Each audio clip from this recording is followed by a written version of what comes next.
Chỉ có những thằng mà sanh ra áo bạch xuất phát mới thấu hiểu được cái nỗi khổ của nhau. Cuộc sống mà kiếm từng đồng từng cắc của người ta đâu phải là dễ. Trong tay không nắm một đồng, lấy công lấy sức mới đổi được đồng lương. Có khổ cực, có tủi nhục, có uất ức đến mấy cũng phải làm.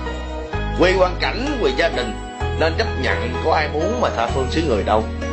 Mà không phải riêng tôi, anh em cùng cảnh ngộ với tôi rất là nhiều. Ấm lòng nhất là sau một ngày mệt mỏi làm việc vất vả mà anh em có thể ngồi lại với nhau nhâm nhi vài chén rượu ly trà mà ấm cả lòng.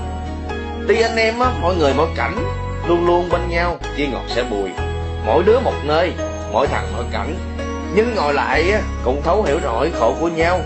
Cùng cảnh cơm người xứ lạ cũng là cái gì cái chắp bàn tay tôi ngước lên bầu trời, tôi cầu xin anh ở nơi trời xa, mong là anh gặp nhiều may.